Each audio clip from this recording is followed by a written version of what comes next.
انسداد دہشت گردی کی عدالت نے عادل راجہ، حیدر مہدی، وجاہت سعید، صابر شاکر، معید پیرزادہ کو 2 مرتبہ عمر قید کی سزا سنا دی۔ 9 مئی کو ریاستی اداروں کے خلاف ڈیجیٹل دہشت گردی کے کیس میں ملزمان کو دیگر دفعات میں مجموعی طور پر 35 سال قید کی سزائیں سنائی گئیں۔ ملزمان پر مجموعی طور پر 15 لاکھ روپے جرمانہ بھی کیا گیا۔ تھانہ رمنا کے مقدمے میں شاہین صہبائی، حیدر مہدی اور وجاہت سعید کو سزا ہوئی۔ عدالت نے پروسیکیوشن کی استدعا پر ملزمان کی غیر موجودگی میں ٹرائل مکمل کیا۔ انسداد دہشت گردی عدالت کے جج طاہر عباس سپرا نے محفوظ فیصلہ سنایا۔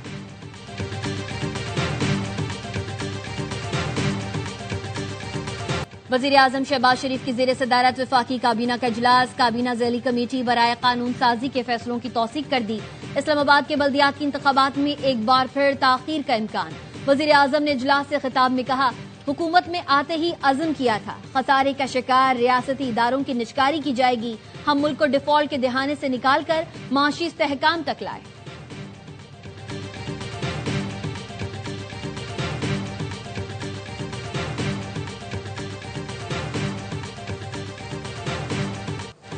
پاکستان سٹاک مارکیٹ نے نئی تاریخ رقم کر لی۔ 100 انڈیکس نے پہلی بار 1,79,000 کی سطح عبور کر لی۔ 2148 پوائنٹس اضافے سے پہلے سیشن میں انڈیکس 1,78,504 پوائنٹس پر بند ہوا۔ دوران کاروبار انڈیکس میں 2661 پوائنٹس تک کا اضافہ دیکھا گیا۔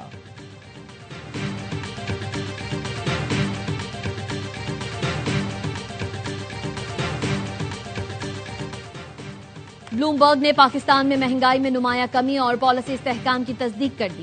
عالمی مالیاتی اعداد و شمار کے لیے بلومبرگ کی پاکستان سے متعلق جائزہ رپورٹ کے مطابق پاکستان میں قیمتوں کا استحکام اور معاشی نظم و نسق بہتر ہو رہا ہے۔ دسمبر میں افراط زر 5.6% رہا، جو نومبر کے 6.1% سے کم ہے۔ خوراکی قیمتوں میں دباؤ کم ہوا، غذائی افراط زر 3.24% تک محدود رہا۔ اسٹیٹ بینک نے استحکام کو مد نظر رکھتے ہوئے پالیسی ریٹ تقریباً 36 سال کی کم ترین سطح پر کیا۔ کم مہنگائی سے قوت خرید میں بہتری اور صارفین کے لیے ریلیف کے امکانات بڑھے۔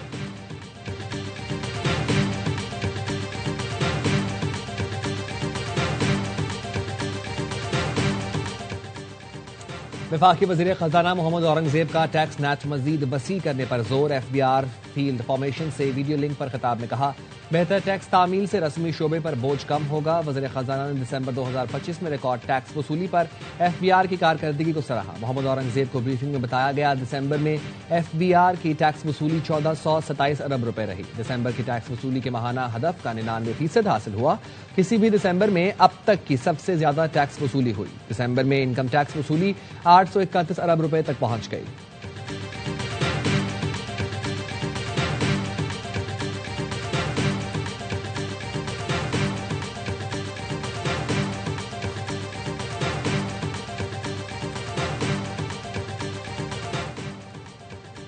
پاکستان چین کے بنیادی مفادات بالخصوص تائیوان معاملے پر حمایت کا اعادہ کرتا ہے۔ ترجمان دفتر خارجہ کا کہنا ہے، پاکستان تائیوان کو چین کا ناقابل تقسیم حصہ تسلیم کرتا ہے۔ پاکستان ون چائنا پالیسی پر مکمل طور پر کاربند ہے اور ہر موسم کی تزویراتی شراکت دار ہے۔ پاکستان چین کے ساتھ اپنی مضبوط شراکت داری جاری رکھے گا۔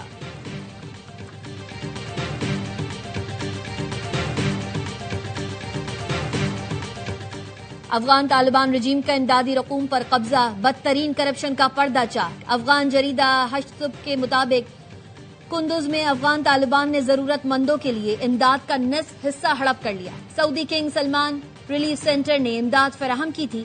امریکی special inspector general for Afghanistan reconstruction کی رپورٹ کے مطابق افغان عوام کے لیے بین الاقوامی امداد $10 بلین پہنچی۔ سب سے زیادہ امریکہ نے فراہم کی، $293 ملین دہشت گرد نیٹ ورکس کے ہاتھ لگ چکے۔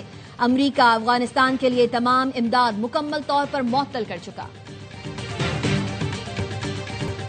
26 نومبر احتجاج کیس میں علیمہ خانم سمیت ملزمان کو پیش ہونے کی آخری مہلت۔ اے ٹی سی راولپنڈی میں علیمہ خانم سمیت 11 ملزمان کے خلاف مقدمے کی سماعت 5 جنوری تک ملتوی کر دی۔ عدم پیشی پر 3 ملزمان ساجد علی، محمد حنیف اور علی رضا کے قابل ضمانت وارنٹ گرفتاری جاری۔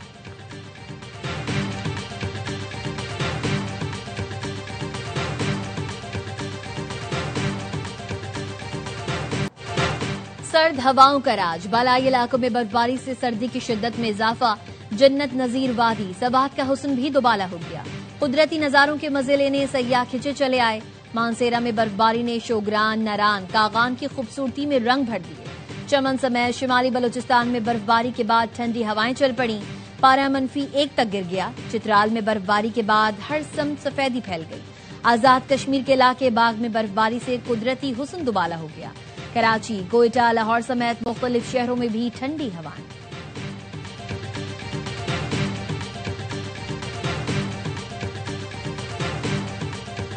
مودی کے سفاق دور حکومت میں صحافیوں کا قتل، گرفتاریاں، تشدد اور جبری گمشدگیاں۔ بھارتی جریدہ دی وائر کے مطابق 2025 میں 14,800 سے زائد صحافیوں کو تشدد کا نشانہ بنایا گیا۔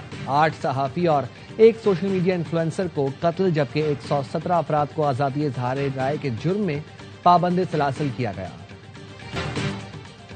فیصل آباد کے علاقے باگے والا میں CCD سے مبینہ مقابلے میں منشیات فروش شہزاد ہلاک، 3 ملزمان فرار۔ CCD نے کار، اسلحہ اور منشیات تحویل میں لے کر مقدمہ درج کر لیا۔ گجرانوالہ کے مختلف علاقوں میں 3 مبینہ پولیس مقابلے، 6 منشیات فروش زخمی حالت میں گرفتار، 2 فرار ہو گئے۔ لاہور کے علاقے اچرا میں CCD کو توالی کا مبینہ مقابلہ، زیر حراست ملزم ہلاک۔ CCD ٹیم ملزم فیضان باکسر کو نشاندہی کے لیے شیخو پورہ لے جا رہی تھی۔ پولیس کا کہنا ہے ملزم اپنے ساتھیوں کی فائرنگ سے ہلاک ہوا۔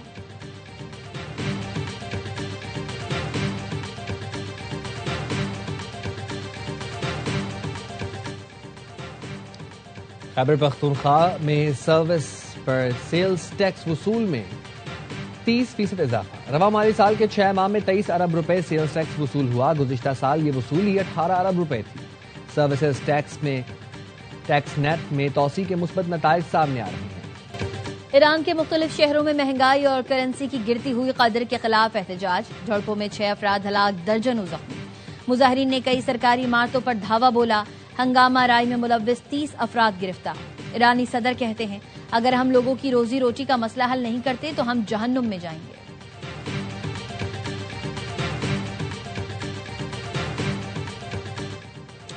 یوکرینی ڈرونز کا ہدف صدر ولادیمیر پوٹن کی صدارتی رہائش گاہ تھا۔ روسی حکام کا کہنا ہے یوکرینی ڈرون سے حاصل ہونے والا ڈیٹا ڈی کوڈ کر لیا ہے۔ حملہ شمالی نووگورڈ ریجن میں واقع صدارتی رہائش گاہ پر کیا جانا تھا۔ حملے کے شواہد امریکہ کے ساتھ بھی شیئر کیے جائیں گے۔ یوکرینی صدر نے الزامات کو روس کی جانب سے گھڑا گیا پروپیگنڈا قرار دے دیا۔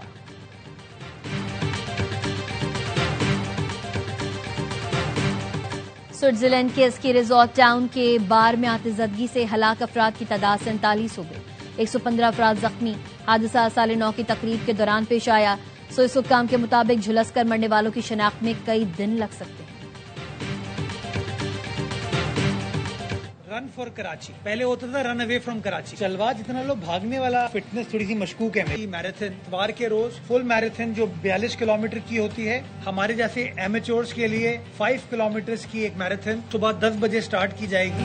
پہلے نعرہ ہوتا تھا بھاگو کراچی سے، لیکن اب ایسا نہیں ہوگا۔ شہر قائد میں اتوار کو ہونے والی میراتھن کا سلوگن ہے run for Karachi. Mayor Karachi Mirza Wahab نے پریس کانفرنس میں بتایا پروفیشنل میراتھن 42 کلومیٹر طویل ہوگی۔ اس میں بین الاقوامی کھلاڑی بھی شرکت کریں گے۔ نان پروفیشنل میراتھن کا ٹریک 5 کلومیٹر طویل ہوگا۔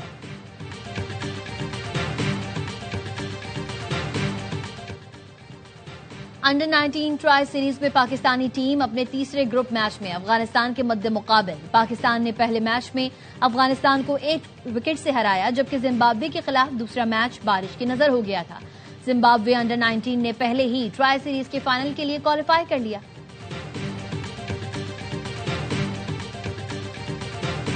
اس ٹائم کوشش ہے وہ وومن ورلڈ کپ کی ہے جو پاکستان میں کرانا ہے، جو پاکستان کے لیے بڑا اعزاز ہوگا۔ ہم نے کسی چیز میں پیر نہیں کر رہے، ہر چیز برابری کی بنیاد پہ کریں گے۔ دوسری سائڈ سے کیا چیز آ رہی ہے اس کے حساب سے فیصلہ کریں۔ یہ نہیں ہوگا کہ ہم ان کو بیک کر رہے ہوں کہ ہم یہ کرنا چاہتے ہیں، یہ نہیں ہوگا۔ کوشش ہوگی ویمنز ورلڈ کپ بھی پاکستان میں کرائیں۔ چیمپئنز ٹرافی کے وقت تمام ٹیمیں پاکستان آئی تھیں۔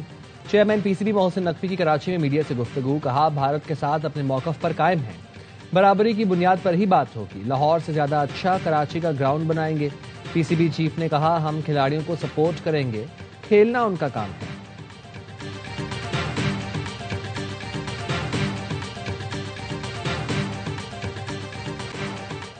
مقبوضہ کشمیر میں فلسطین سے اظہار یکجہتی مودی سرکار سے برداشت نہ ہوگی۔ جموں کشمیر چیمپئنز لیگ میں ہیلمٹ پر فلسطینی جھنڈے کا سٹیکر لگانے پر فرقان بٹ پر پابندی آئی۔ جھنڈا لگانے پر پولیس نے فرقان بھٹ کو تفتیش کے لیے بلا لیا۔ اور پاکستانی نژاد آسٹریلوی بلے باز عثمان خواجہ کا انٹرنیشنل کرکٹ سے ریٹائرمنٹ کا اعلان۔ اپنا آخری میچ سڈنی میں انگلینڈ کے خلاف کھیلیں گے۔ الوداعی پریس کانفرنس میں کہا کیریئر کے دوران نسلی امتیاز کا سامنا کیا۔ کہا گیا پاکستان کا مسلمان کرکٹر ہوں، کبھی آسٹریلیا کے خلاف نہیں کھیلوں گا۔